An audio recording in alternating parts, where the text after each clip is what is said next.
Hello, hello, and welcome to Better Together, sharing our lupus stories. I'm Chanel Gabriel, and we are all the way live and talking about lupus. Please meet my amazing co host, the wonderful Dr. Michaela Baird, joining us on this stage. Hi, Dr. Mika. Hi, Chanel. So great to be back with you this week. We have some good things in store tonight. We'll be talking about a sometimes controversial topic, but always a very important one, and that is clinical trials. And we're going to be talking specifically about why diversity matters in clinical trials. Yes, and we want to hear from you. Okay, please send us a comment, a question in the chat. We would be happy to bring you into this lovely conversation. And okay, tonight, clinical trials. Dr. Michaela, no two words trigger Black people more than clinical trials, okay? So true. Especially post pandemic or, well, mid pandemic, or thinking about that. Black people in general, this is very sensitive subject for us. And Black people have been historically very much underrepresented in the clinical trial participation here in the United States. And we know that research and medical professionals are looking for solutions to the problem. So, what are your thoughts around that? I mean, I can't stress enough how important it is for us to participate because the roles clinical trials play in helping us assess the effectiveness and safety of these drugs we're really trying to bring out and make available. And so, if we're not represented, we don't really have as much information as we need to know exactly how the drugs will impact us, and we need to know for sure that they are being developed and equally as effective and safe for us when we're talking about communities like the Black community. Well, I mean, let's keep it real. One of the reasons we don't like clinical trials is because of the lack of trust in the medical system and the clinical trial process, and for good reason. I mean, just to bring some history in here, in 1932, the US government began experiments in, I think this is one of the more prevalently known ones, in the Tuskegee, Alabama experiments. For the next 40 years after that, 400 men with syphilis were not treated to penicillin, but they were studied to see the effects of syphilis, what would happen if they were left untreated. Now, none of the men are aware of this. And this controversy covered 65 years. Okay, and let's keep talking about this. In addition to what happened in Tuskegee, there is the Henrietta Lacks story, where her cells were used without her permission for medical research. Why would we not be surprised? Why is there a surprise that the distrust is so deep rooted in the psyche of Black people? As a result, generations of people, and mostly Black Americans, they now harbor a deep seated fear and distrust of medical testing, especially if it's government sanctioned. I mean, and can we blame them, right? But now the history is even part of our popular culture. I don't know if you got to see the movie They Clone Tyrone, that's on Uh-huh. Netflix. I definitely thought about that and how it relates to this. But in the movie, it takes like a humorous sci-fi twist on experimentation on Black folk. And the movie is entertainment, but it definitely strikes a chord in this conversation. So Right. now, what does it all mean? The overall impact has meant that medical advancements for Black people in particular can't help but be slow, right? And for those of us who have lupus, which is already a mystery, trying to find answers to our illness, it's been very slow as well, maybe even non existent. It's true, Chanel. I mean, you can look back and see that in the 1900s, many protections for people volunteering for clinical trials did not exist. So, if you're interested in learning more about this and the history and events that have really shaped what clinical trials look like today, and now the protections that have put in place, you can actually check out our Biogen trial link, which is biogentriallink.com, and go to the patient's rights timeline because there has been an evolution in this, and it's really great to see those changes.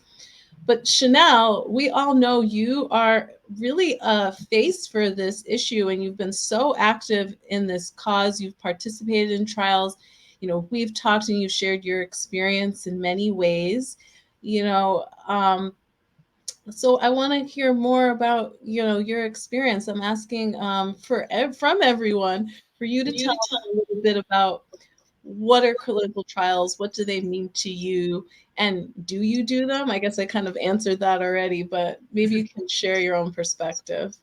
Well, as you see, I was on the cover of USA Today in a segment that was about this whole conversation around clinical trials. So yeah, I do speak a lot about living with lupus and that struggle that happens when you can't find medication that really works for you or that's really you're seeing success with. And so I do them. I believe in them for multiple reasons. And I've heard all of the stories and situations, and I still thought it was valuable. I had to really educate myself about what the clinical trial process was. But to be clear, my first response was no. When I first got asked, I said no. I was like, no. And I thought about those stories that we mentioned, and I thought about those things.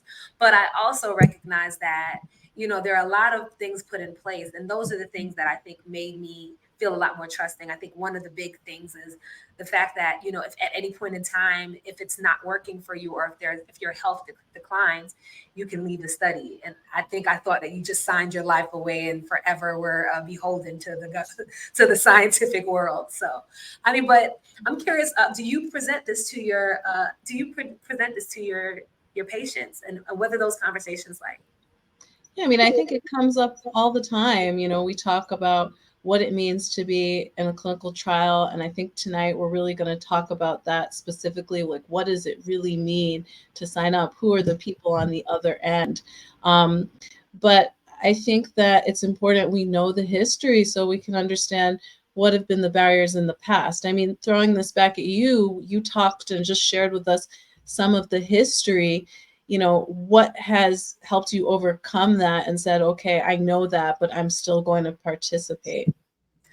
For me, it was more knowing that my medical doctor was still following up with me, and that at any point in time, she would be able to step in, Mm-hmm. and also I recognize that the only way that these things come out is if people like me try them, and people like me do this, and that there's a whole process that I'm sure we're going to talk about with our guests, but there's a whole process that goes into anything, even getting to human trials. So, and I think we're gonna get started about that. Like tonight, what are we going to talk about?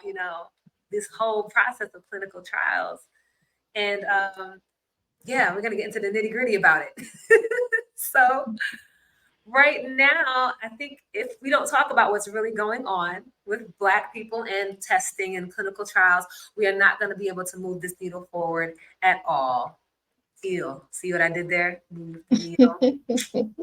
So today we're gonna be meeting some great people. We're gonna meet Dr. Pamela Payne Foster. Dr. Foster is a professor at the University of Alabama and supervises the Deep South Health Equity Project. Now, the project's goal is to increase the participation of lupus patients in clinical trials. She has also served on the faculties of Morehouse School of Medicine, Wow. George Washington University, and Tuskegee University, which is historically interesting because we've been talking a lot about Tuskegee. But we're also going to talk to her about the lupus study and about Tuskegee. Great. And great. Wait, and we got some lupus warriors in the building. Got to shout them out too. We have Evelyn Pelt and Chelsea Walker. They are here to give their personal testimonials. Evelyn Pelt is a development specialist for the state of Alabama. This year, she participated in Dr. Foster's Deep South Health Equity Project. I believe was a peer leader there. Evelyn is also the facilitator for the Tuscaloosa Lupus Support Group, founded by Dr. Foster. And we have Chelsea Walker, a student nurse and a miraculous survivor of not one, not two, but 3 comas. We are so happy to have you here. Chelsea participated in a clinical trial after continued difficulties managing her lupus. She says that the drug trial changed her life, and she still uses the drug today. Chelsea is also the brand ambassador for the beauty care line, Glow, and it's spelled very special, Gleaux, excuse me, by Deja, Glow by Deja. And last but not least, we have our expert. She left big business to blaze her own path. In 2019, Bridget Chapital left her director level job at a leading clinical research company to make a deeper, more personal impact in the industry. Bridget, now known as the Clinical Trials Lady, is the founder of Hypothesis Haven Science Club, the first and only medical science program for children ages 6 through 12 that uses the clinical trial process to teach kids about science. Bridget is a contributor to our friends over at blackdoctor.org, and she's the brand ambassador for the Black Woman in Clinical Research. They are holding their convention in October. Make sure you check it out. But we have amazing people in here. So we're going to talk to our first guest, Meet University of Alabama professor, Dr. Pamela Payne Foster. Dr. Foster supervises the Deep South Health Equity Lupus Project, or DS Help. I'm a good friend with those folk over there. They're a research study. DS Help is a research study about lupus patients and clinical trials. And we're going to talk about that program in a bit. But welcome to the stage, Dr. Foster, Dr. Pamela Foster. Thank you. Hello, nice to be here. Hi, and thank you so much for coming and for sharing your work. And so great to see you again. We did a whole Yes, so good to see you as well. A couple months ago, right? Right. But we're going to start with the ground zero of this conversation, the Tuskegee experiment. So now, right. And we like to call it the U.S. Public Health Service. Is that what it is? Syphilis experiment. We're trying to get away from the name. Tuskegee, not their fault. It was put on by the U.S. Public Health Service. So, and names are so important, right, Chanel? No, thank you. Thank you so much for bringing that up. And that's something that I can imagine. And I didn't think about it until you said it, how that actually impacts. The impact on the town of Tuskegee, the university, even though they played a role in it, but they weren't the major culprit was the U.S. Public Health Service. So we like to use that name. And our project, DS Help, was really one to increase awareness about the importance of clinical trials, Blacks being in clinical trials for lupus, not only for the patients, but also primary care providers, and also increasing the number of researchers who do research in this area. I mean, a lot of this is about education. Chanel, I love how you started out with some historical context. But the real reality is in history, there's some, even if there are bad events, some good comes out of it. And two things that came out of the experiment were informed consent.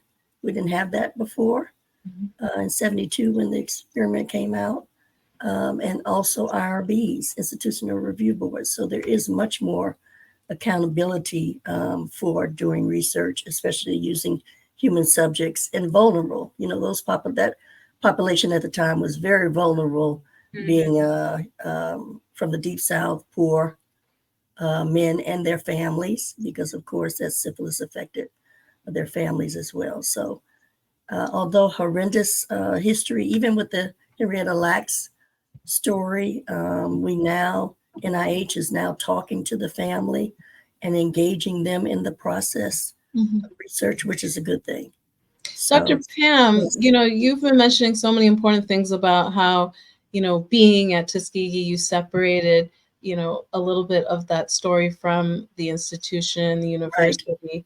Right. You've mentioned some really important things that I don't think everyone knows about or knows what they are, and that's informed consent. Correct. And IRBs. Could you talk to our viewers a little more about what that means? Yeah, so I love what Chanel said about the biggest thing about clinical trials, and somebody even stopped me from saying clinical trials, just say studies, because that word is so loaded, is that it's voluntary. So that's because with informed consent now, whenever you do any kind of procedure, surgery, clinical trials, whatever, you have to know what the risks and benefits are. You have to know what it's about. Those men in the syphilis study had no idea that they were part of a study. Right. They had no idea. They didn't even know that it was about syphilis. They called it bad blood. So you have to know what the risks and benefits are. You have to be very, very well informed before you can even do the study. And it's voluntary. If at any time you want to leave the study, you can. It's totally voluntary. So I think that's important. And the institutional review boards are ways to have really objective oversight over studies. A lot of times with researchers, our aims are not pure. they're self-motivated, because the study in history was only supposed to go on for a year. It ended up going on for 40 years. It's really the longest non-clinical trial in U.S. history, non-therapeutic clinical trial in U.S. history. Remember, they didn't give the subjects anything; they just watched them, and so that's just so important to know. So what made you decide? Thank you for that information, because Sure. getting a form and knowing that like people have to be educated on the risks and benefits, being on a trial. Yes. That's absolutely important, and just being able to have informed consent. I think that's Right. another thing that is important to this process. But I guess just curious, why do you think there's this DS help? Why is it so important for us to have this study on lupus? Well, for us, a lot of the studies trying to really understand why people are not doing clinical trials are not done in the South, not done in the Deep South, and not done in rural areas. Mhm. And we know that a lot of the trials are at academic health centers in big cities, where people in rural areas don't have access. So we've got to think of other ways to decrease those barriers. One might be telehealth. For those, the distance for most in our state have to go to Birmingham is a big academic health center. So other ways to think about where we conduct clinical trials, they're all in big cities, usually in large academic health centers where rheumatologists, I know Dr. McCullough is a rheumatologist, but maybe thinking about training primary care doctors to do some of these clinical trials as well in their own settings where their patients are would be helpful. The other thing I wanted to mention about institutional review boards, they're usually at big medical centers, same thing, academic health centers. But there's a push to have community IRBs, institutional review boards, so communities can begin to vet who comes into their communities to do research. And so having patients be at the forefront of saying who comes in our community and does research is important, and having that IRB, community IRB, is another movement that we're seeing. I mean, what I'm really hearing from you, Dr. Pam, and I love how you're advocating for this, is that we need representation of people who are living with these conditions everywhere. Yes. And we need the people evaluating the studies, like Correct. on review boards, to represent everyone as well. And I think so that's true. Such an important piece. Yeah, sometimes we have community members. Often they are not ones that have diseases. They might be, for example, at my institution, we have pastors, we have pastor leaders and others, but real patients would be great. And they can advocate for other patients for certain studies. No, thank you. And so I know you said that we understand the why. So how do you actually have this program serve the Deep South? Like, what is it? So as a part of our study, we had our participants do online training. There's a program called Lupus Conversations. So they had to go through the online training to understand really why it's important to be in lupus clinical trials. And then we had a special conference. And Chanel, you were one of our presenters. They were all Blacks, Black presenters, because if we're trying to engage more Black patients and providers and researchers, we want people that look like us to give the message to us. We got great results, Chanel. People felt really empowered by just your story, your voice, your presence. And so we're excited to have had that conference. The other big thing that we added to the conference, we know bioethics is a big, major piece of what we need to do in order to bridge that gap of trust. Tuskegee University has the only Black bioethics center. Their center is the only one really focused on Black patients right here in Alabama, in rural Alabama. So Dr. David Hodge was a part of that conference, really talking to us about Black bioethics and those issues around bioethics, which is really important when we're talking about these issues of clinical trials. Chanel, I have to hear what you said. Give us a breakdown. Oh no, I was like, oh no, it was both a performance and a panel around just my diagnosis, what led to me participating in a clinical trial, as well as just the fact that I try my best, trying to give some motivation to those living with lupus, understanding the implications of it. Having a chronic illness changes your life, and people don't always think about that. People just go, okay, take this medication, but how does this really impact? And I tried to speak a little bit about it. I did a lot of what we do here, talking about how to live our lives fabulously with this chronic illness that we got. So it was a really amazing time, and the panels were really, really great for the conference. So definitely. I love it. So, Dr. Pam, you kind of shared a little bit with us about what your great studies are doing. But can you tell us a little bit about, if you see someone on an individual level, how are you really explaining this to people, and why they should, think about or consider a study like yours? Because, as we mentioned, all this history keeps coming up. Right. Well, but we also need to think about the future.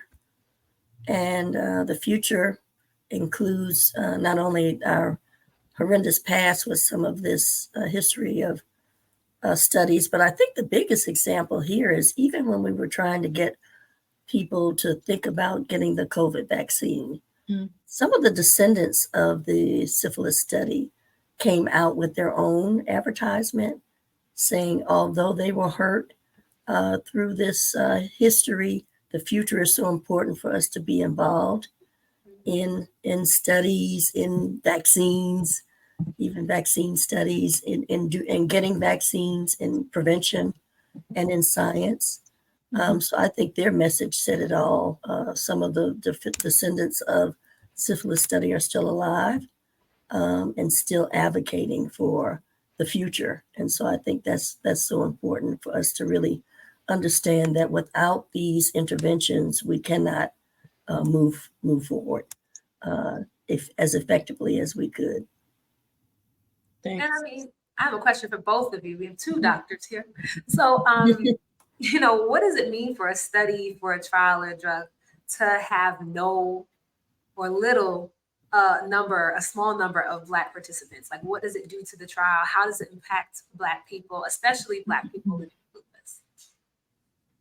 I think Dr. Michaela said it so well. We don't know how it works. We don't know how drugs work if we don't have the right persons. I mean, the biggest example now is for many years, we didn't know the effects of cardiovascular disease in women because most of the longitudinal studies were done in white men. And so when you don't have that population in there, you get missed. You're missing an important question. So the answer is not there because you're not a part of the question. So I think that's probably the biggest thing. If you're eliminated from the population of the drugs and the interventions that we're trying to test, then you get left out. We don't know how it works in that population. Yeah, and I think for me on a day-to-day basis, when people are asking me, because a lot of people are great advocates and want to see the studies, and you can look on the pages and see the numbers of people that they relate to. So knowing that there are more and more people who you can relate to in a study, I think changes your consideration if you decide to take a medication. Right.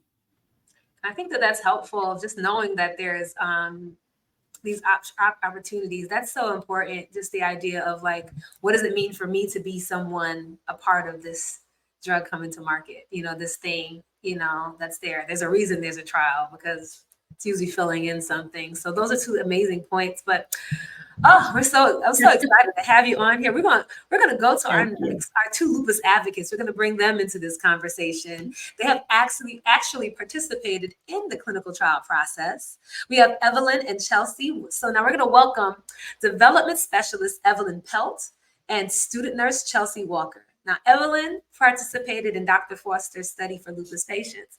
And now we have Chelsea Walker, who is a part-time student nurse and a miraculous survivor of 3 comas. I've got to stress the fact that You're here for a reason. We are so blessed to have you. And Chelsea participated in the clinical trial after continued difficulties managing her lupus.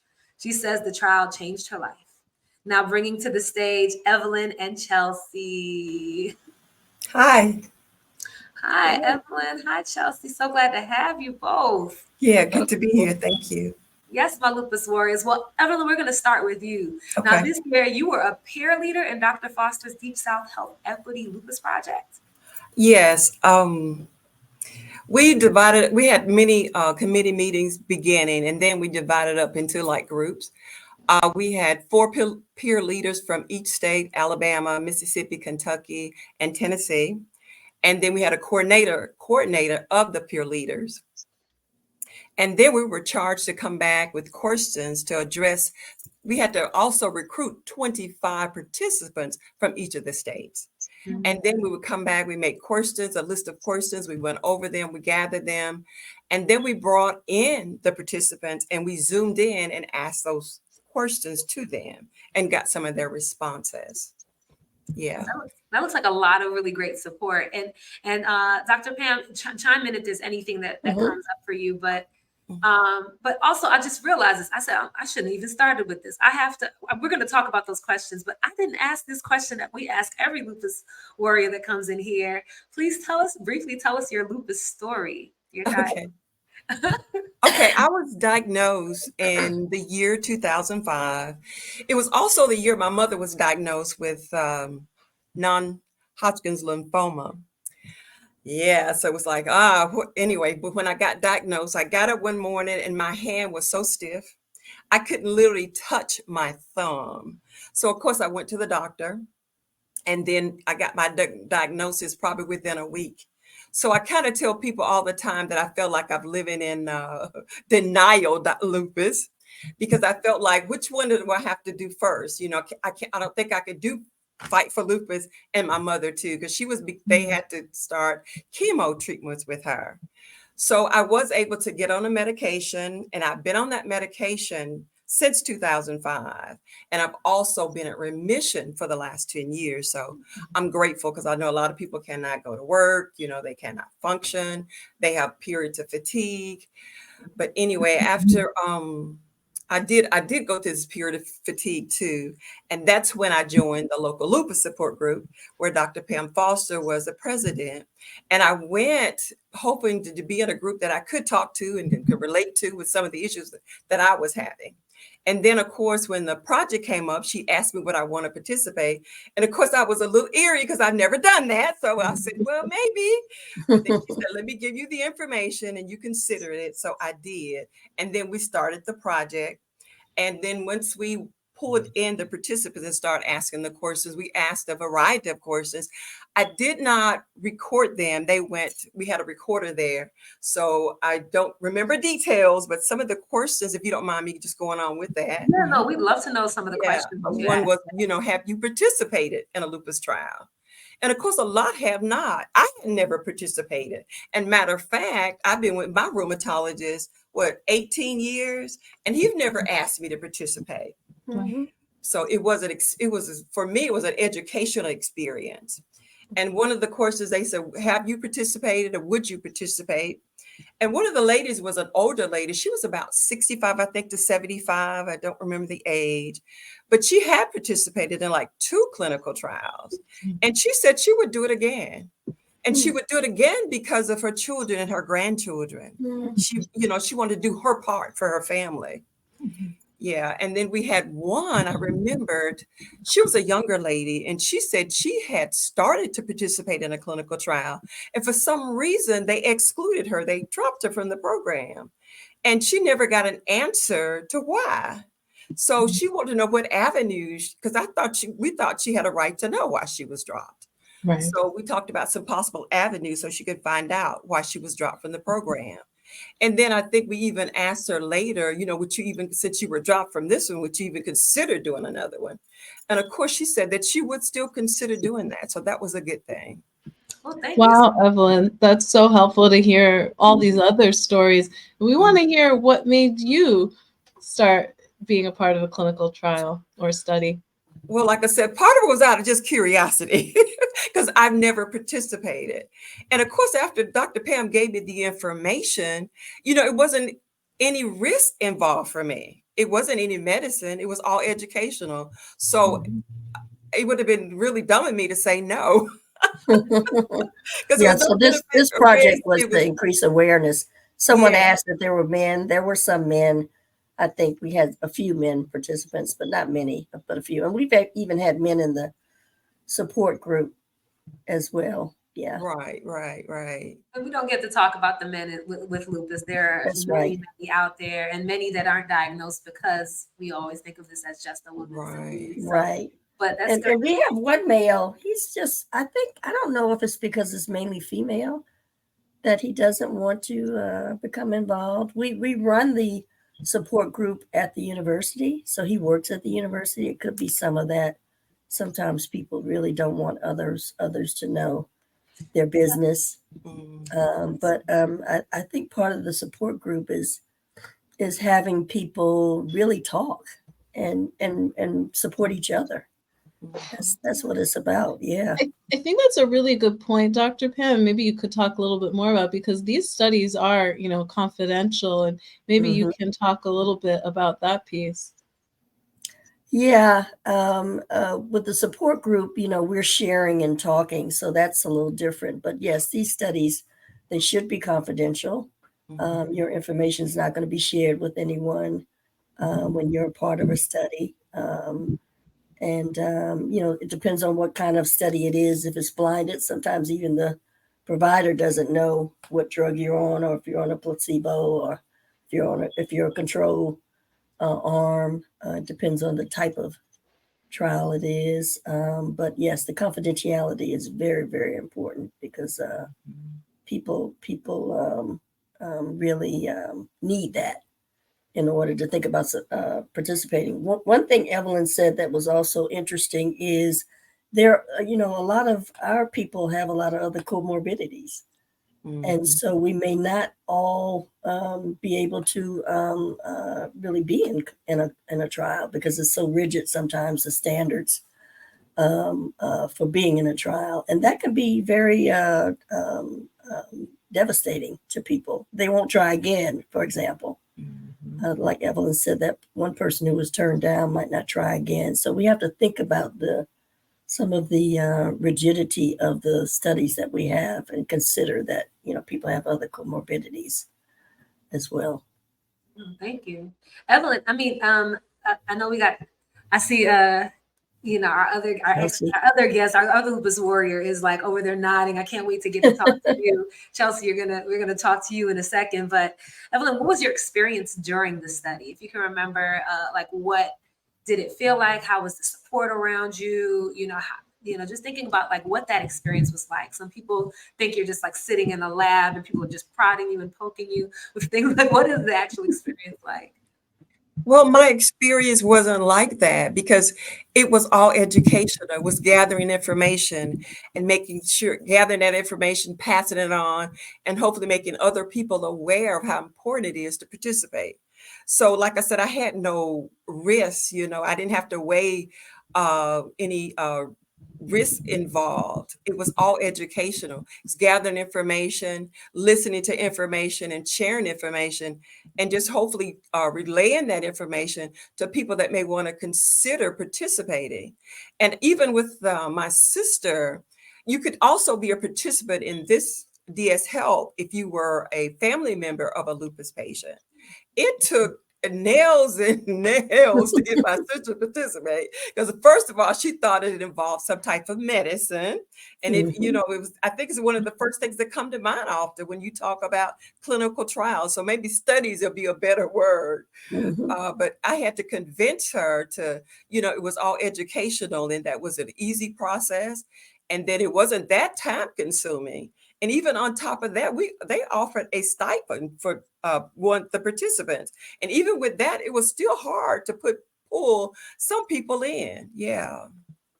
But I had a good experience. One thing, I guess it was the best experience, because I did not have any changes in medicine or any treatment. It was all educational. So hopefully I learned enough. So if someone asked me now to participate in a clinical trial. I said, oh yeah, I'll consider it, because I know that I would have to weigh the benefits and the risks, any restrictions or anything. And then two, I need to make sure I talk to my doctor and make sure it wouldn't cause me an additional health concerns. And then I would make a decision what was best for me. Evelyn, this is so helpful to kind of hear people's process. I'm so interested in what you learned that was new, like that you didn't know before you went into the study, and if there was anything you brought back to your rheumatologist. What was new? I guess just making sure that I had a voice. Sometimes I think we forget that we have a voice in our health. Yeah, and then just because I know the doctors are experts, still, does that work for me now? Or if I had a change in my medicine, it's not working for me, and I need him to understand that, because, I wasn't having this problem before, or you up the dose and it causes some other issues for me. I need somebody that would really listen to me. So I think that one of the biggest things that I think I did bring out, that I have to advocate for my own health. Yeah. Tell people all the time, I need to take a doctor with me to the doctor. Because sometimes, they talk above your head. I'm not a medical physician, I'm not clinical.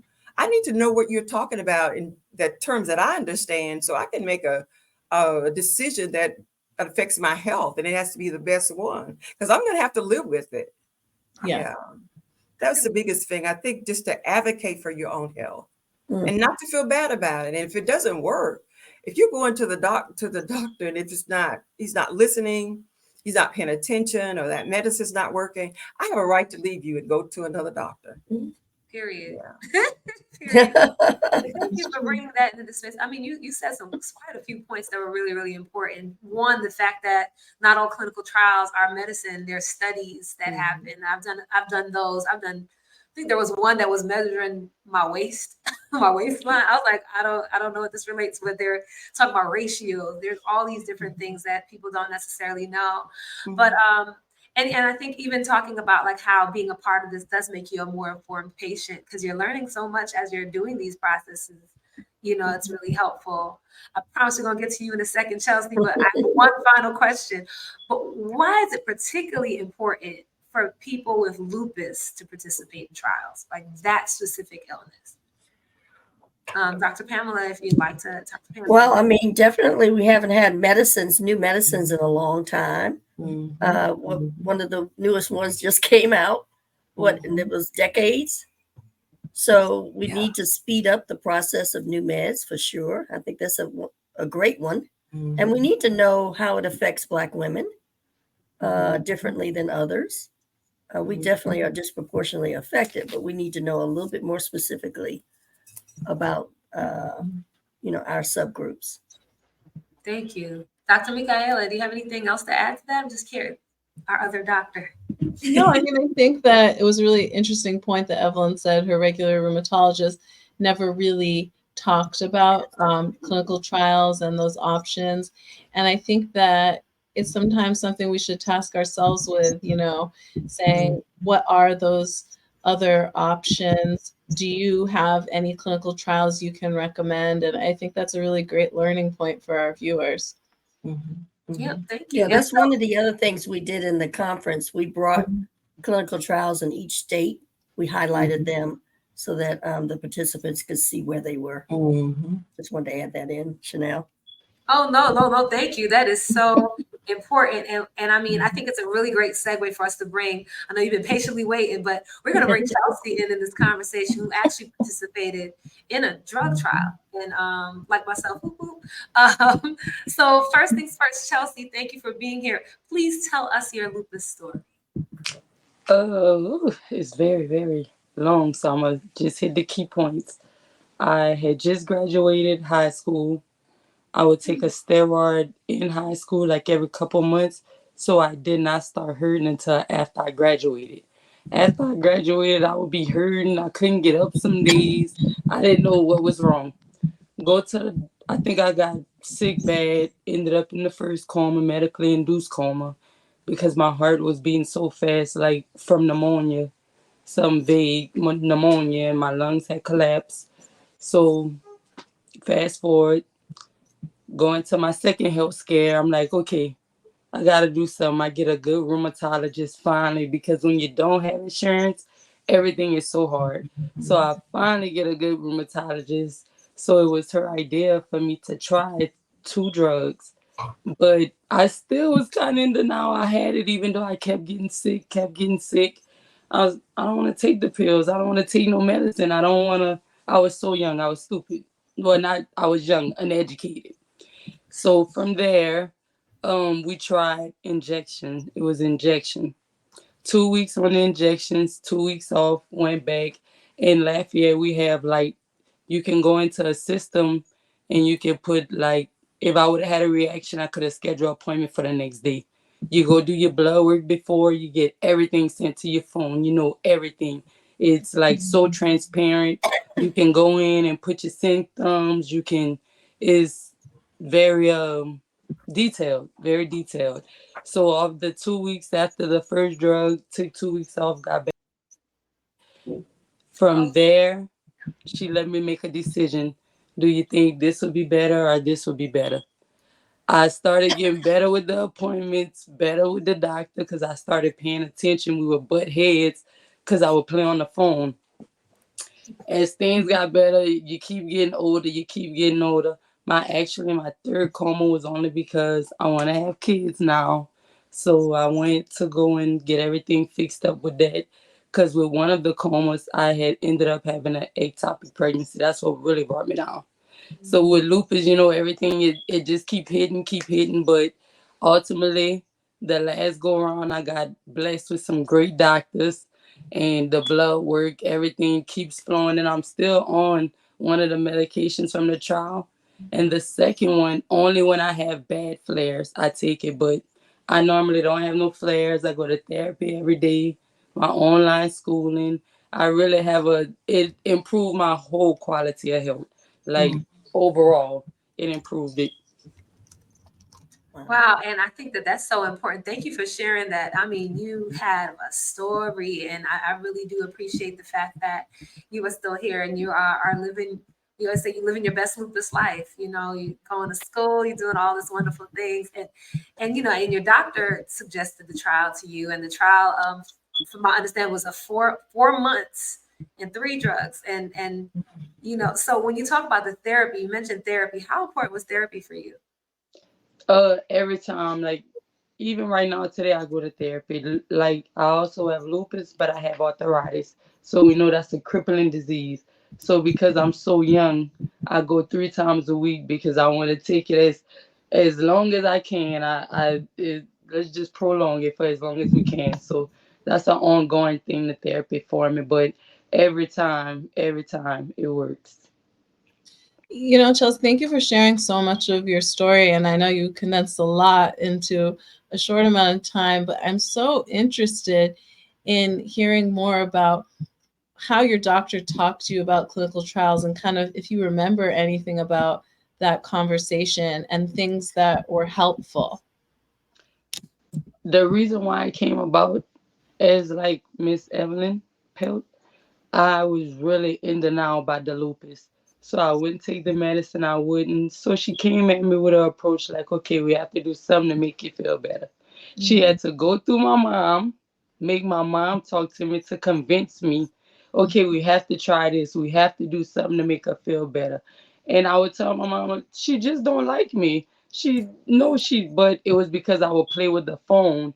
I was so young and unattentive. I don't do that no more. I pay attention when me and my roomie is running it. Me and he is my dog. That's my boy. Like, but her with the trial, that's what put me onto the medication. And I brought it back to him because like my second go round in the coma, I ended up with some great doctors and I got referrals to all of them. So I kept them. But that one specific doctor, we had a rocky road, boy, me and her, but she would be so direct and so firm. She went through my mom. And once my mom was like, okay, you gotta, and more so, a lot of my cousins also have lupus, and I'm who they call. So I was like, if I could do this and get better for all of us, well, so they always call me and be like, well, cuz, what do you take for such and such? And, well, this is good for pain. I don't take pills. So, this is an injection. Try to ask them if you can. So, yeah, my approach to you is, just try it. It won't hurt. But But it I sounds would, like it helped to have your family really chime in and hear it from your mom. yes, yes, my auntie has it. My mom has it. Is a family thing. It's hereditary, I'm guessing, because we all have it, and they are all my cousins. They're younger than me. Even the mama, she'll inbox me. She'll be like, what you take for such and such?" And she is also an inspiration to me because she's in school for a nurse. She is a nurse, so it's like, my family plays a big role in all of it. They really do. That's great.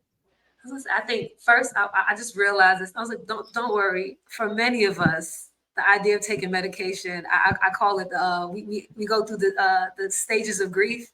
That denial part, I feel like a lot of early lupus patients tell themselves, "I'm not taking that." So don't feel like it's just you.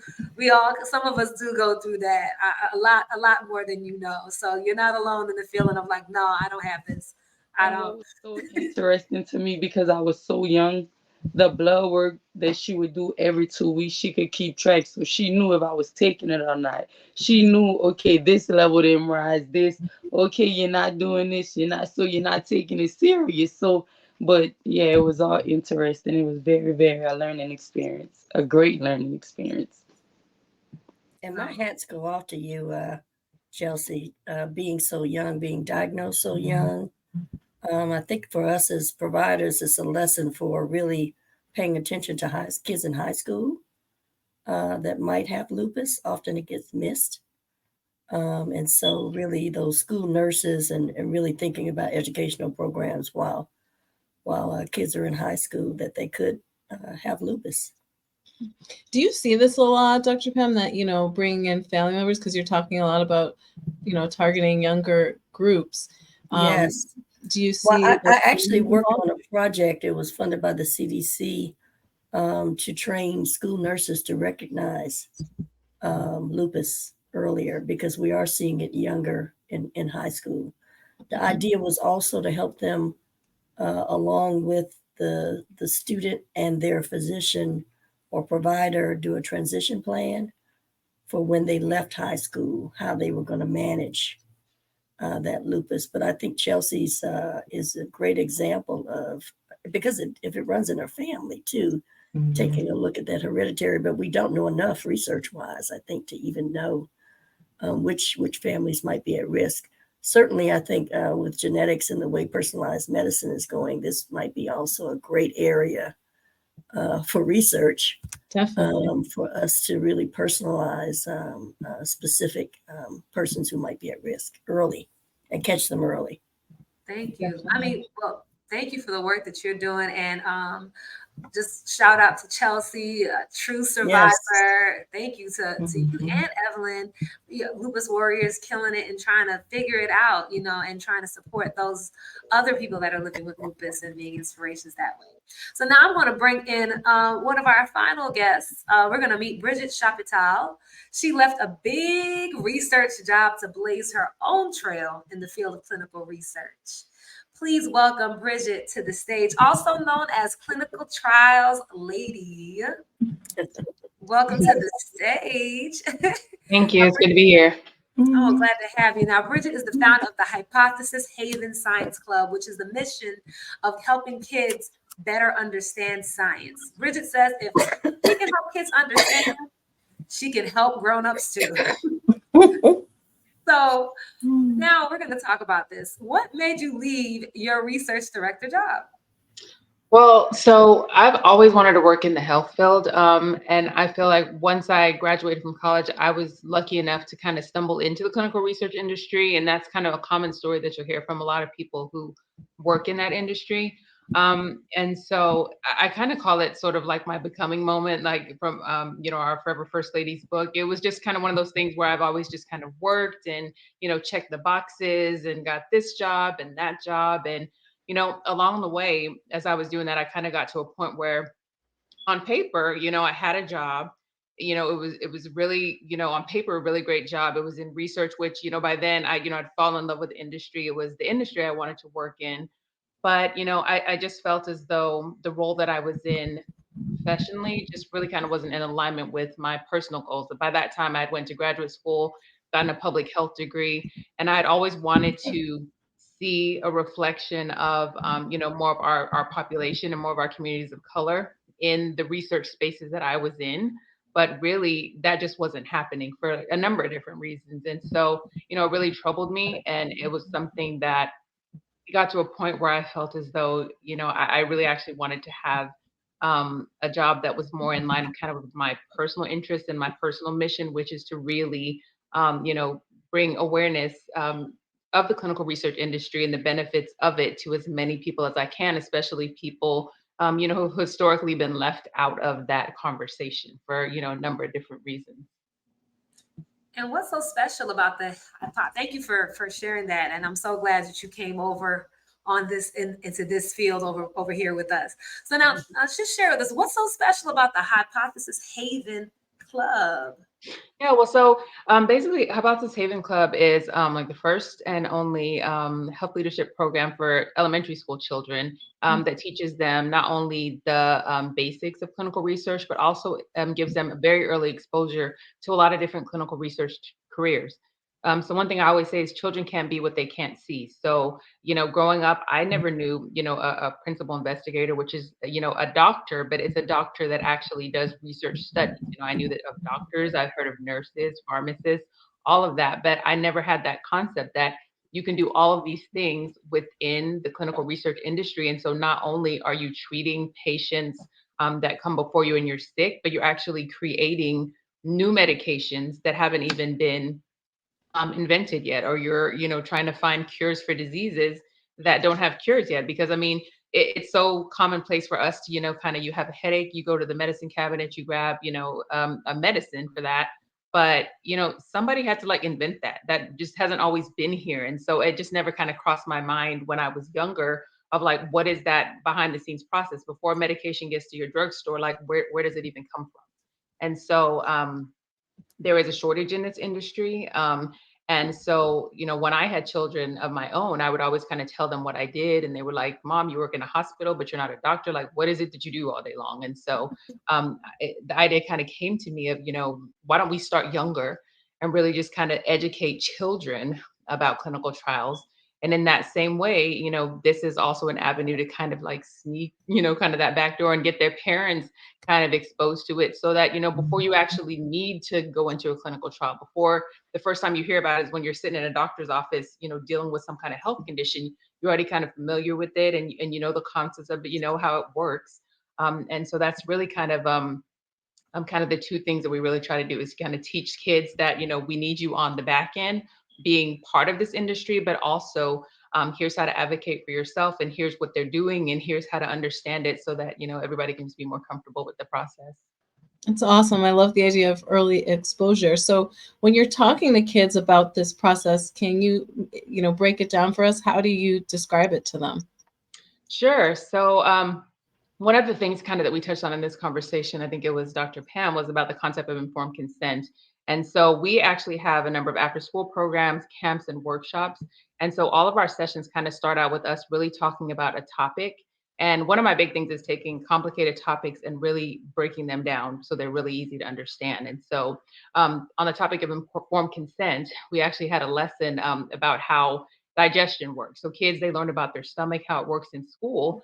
But we were telling them, did you know that at one point people used to think that when you ate food, it just went in your stomach and it burned up like a fire. So nobody knew how it worked. They just knew you ate and, okay, what's happening in there? Well, there was a doctor back in the day who was treating soldiers at war. One of them got shot in the stomach. And basically the long story short is instead of stitching up this person, the doctor kind of kept that hole open and stuck a lot of different things in there to see what happens. Okay, what happens if I stick meat in there? What happens? So we kind of told the kids this story.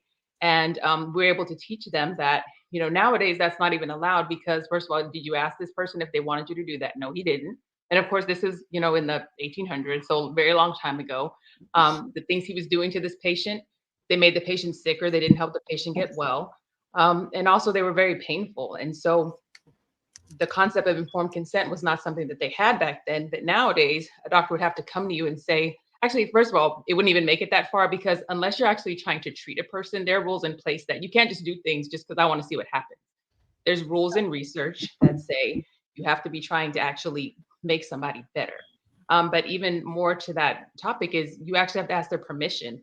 And even if the person says yes in the beginning, once you get started, then, if they don't want to do it anymore, they can stop. And so that's kind of a way that we would kind of teach those kind of complicated topics to kids. Well, I guess one final question just to wrap up. But I'm just curious, and in your experience in thinking and teaching about clinical trials, what do you think is the big difference and the reason why more people probably need to learn about clinical trials, much less just, be a part of them? Why are clinical trials really, really important?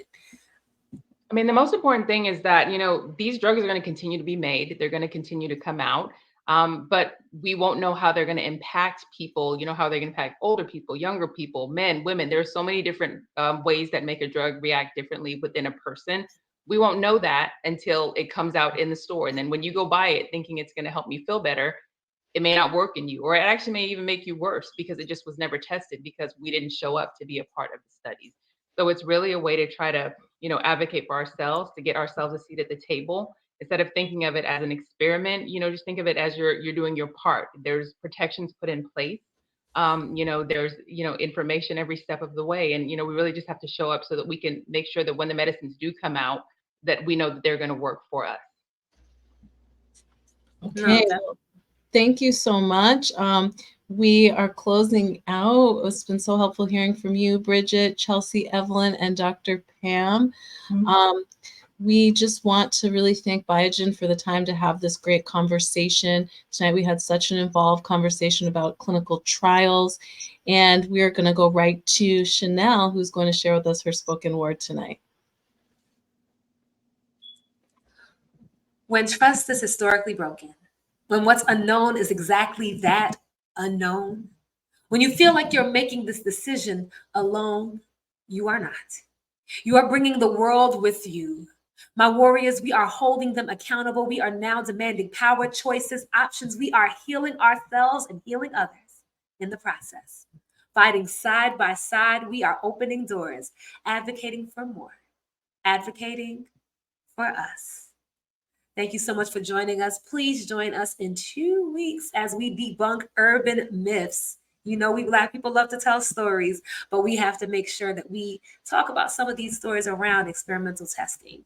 So at the end of the day, thank you for joining us. Please make sure you follow us on social media and have a wonderful night. Take care.